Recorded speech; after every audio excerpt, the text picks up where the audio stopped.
Guys, welcome back. Hope you had a great weekend. Last week we discussed how the dip will get bought, and voila, what happened, right? We just ended up having a nice rally off the bottom of this channel. So far, right, we're not really surprised. But what I do want to bring up and what I do want to point out is the fact that we are almost at the top of the channel, right?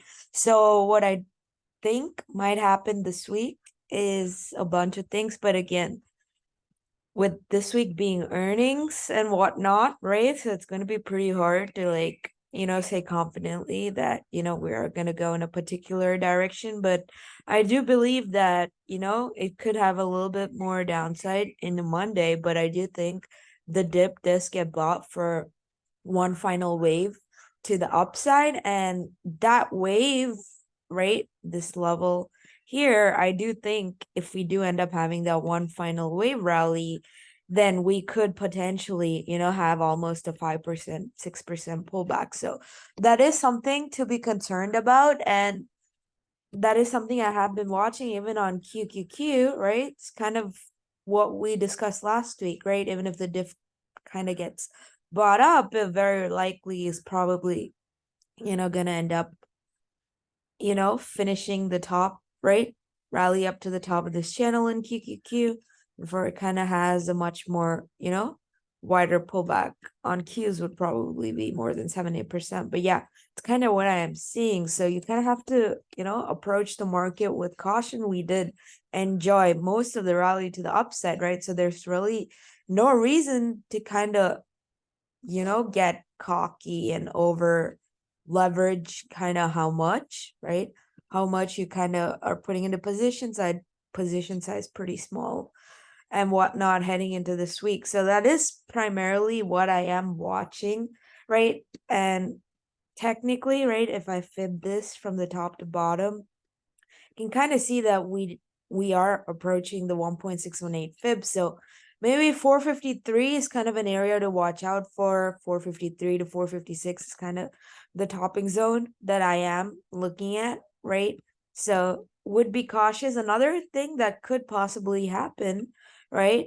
I mean, I don't think this is going to happen, but it could. And something I should, tell you is maybe this is a 1-2, right? And this is where wave 4 ended. And in which case, if it is, then this level of 456, 457 would probably result in a small pullback and then end up being a 1, 2, 3, 4, 5. This is something to watch out for, right? That's the reason I'm not really recommending any heavy shorts in the market yet. But yeah, let's kind of see how we, react when we push up to this top of the channel, right? See where the dollar is. Last week we discussed the dollar, right? And we spoke about how it's very likely going to sell off. You can kind of see the massive sell off that we've had on the dollar, but also we should also realize that, like it is oversold. So it does have a chance of having some kind of bounce back rally, which could, lead to weakness in the indexes and just something to, watch out for. But I don't personally don't think that it's going to have that much of a significant bounce. We'll have an oversold bounce before, continues lower. That's my personal opinion on how I kind of see the dollar, heading. And the 10-year that we discussed, I told you, right? If it can stay over 4%, it can break out. Otherwise, I'm still looking for it to reject. So far, so good, right? You saw this massive rejection. So I still kind of expect something like this on the yields, right? So we haven't really done much wrong. And even if you're bullish, you still will kind of expect it to come down to 3.4 and kind of bounce. So still, equities don't really have a lot of pressure on the markets thus far. IWM, we discussed a breakout, did break out, and now kind of at an important level, right? You can see this is previously where it rejected. So it needs to stay over 189, right? So it can continue moving to the upside, because if it doesn't, then it's probably, going to come back and test 180 again. So that's something you have to be cautious about as well. So yeah, that's kind of what I have on the indexes, on some of the commodities and stuff like that. And Bitcoin, we've discussed how this was heading to, 30 plus, but kind of still kind of sideways, but a bunch of the miners, right? Like Mara, like Riot, like Coin are kind of almost at their targets, right? We discussed how they needed a breakout back here at 60, and you can kind of see they pretty much followed through to all our upside targets. So I would, be cautious of a pullback. I mean, like I said, I still kind of expect the dip to kind of get bought early in the week, but I'm kind of looking for a short-term top like in the next week or so, which is kind of why I'm kind of cautioning, and kind of why my tone is that of caution, is because I personally believe that the market is kind of close to an upside top. Like even Tesla, right? You can kind of see that right now it's against the 1.44 fib. So even if it does have that one last rally, right, probably 310, right, it does have earnings coming up on Wednesday, right? Again, this is not a prediction. I am not trying to guess earnings move. This is what my chart is telling me. And so that's kind of why I wanted to communicate to you, is I still see a little bit more upside on Tesla, but I don't think it breaks 310, even on good earnings. 310, 320 probably rejects and has that wave 4 I kind of showed you on the indexes. And you can kind of see the same thing on a lot of major stocks, right? Even Apple, like I do see a little more, like it hasn't broken the channel yet, right? But wave 3 is pretty damn close to being done, right? Probably 198 at the most, but it's still, right? This wave 3 is going to finish soon, and it's going to come down for this wave 4, right? So it's kind of worth being cautious about in the market on Apple. And similarly, right, even if I pull up Microsoft, you'll be able to see that this is what I have, right? For a wave 3, a little bit more upside before it comes down for the wave 4. So technically, I am still looking for that short-term top, right? So yeah, that's kind of why I'm advising caution.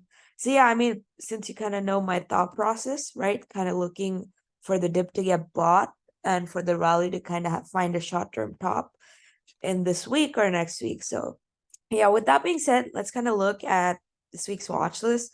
The first thing that comes to mind is Roblox again.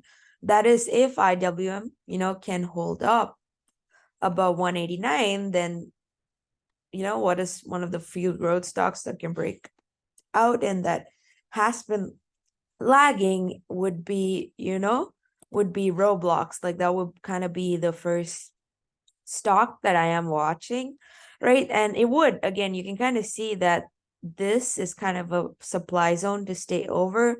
So this chart would kind of be invalid, right? If it breaks below 41.40, and you can see it does kind of have a downtrend line out here. So it did, break one downtrend, but if this is kind of the second and last downtrend, it needs to break. If it can get over 45, 46, then it's very easily going to go up to 50 and 55. It's just a question of, is this going to be the week it breaks out, or is it just going to go sideways, right, before it breaks out? Just something to kind of watch out for. If you've already entered, but if you have a bunch of time, then I wouldn't really worry about it, right? But yeah, it would need to break over 46 to head up to 50 and 55. So it's kind of what I have on Roblox.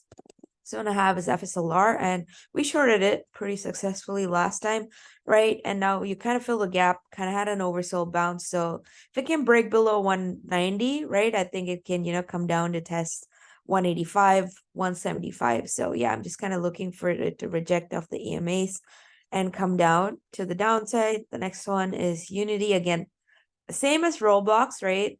It needs to stay over the level that it broke out of, right? If it can do that, you can see this would be almost a 6-month breakout, right? In which case it would have a very nice follow through to the upside, right? At least 10, $20. It would probably run to the upside. Otherwise, if it cannot bounce off of it, then it's very likely going to be a failed breakout. And what's happened every time, it tends to sell off to the bottom of the channel. So that's just something to watch out for. Same for Roblox, right? We are barely hovering over where it broke out. If it doesn't bounce off of it, then it's going to come back to the bottom of the channel. So that's just something to be cautious about. And Boeing, again, we are on trendline support here. So if it bounces, right, it has two options at this point. It has to bounce off of this, right, and result in a major breakout, or the bounce is going to fail and it's going to come back to the downside.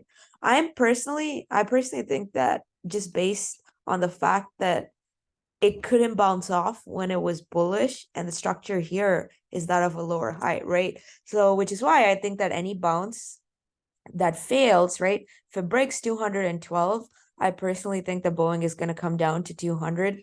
That's kind of the baseline scenario, is if it breaks 212, it comes back down to 200. But if it can bounce and break over, right, 222, then I think it will easily run up to 250. So 222 is your bullish trigger, 212 is your bearish trigger. On Boeing, on Roblox, your bearish trigger would probably be below 40. Your bull trigger is above 46. On Unity, your bear trigger is probably again below 40, and your bull trigger is above 45. And FSLR, I mean, even if it bounces, it's going to get rejected and come down. I'm super bearish on FSLR, and I've discussed this many times, right? So I don't have to tell you why I'm super bearish. I'm sure you already know. All right, guys, thank you so much. Have a great day.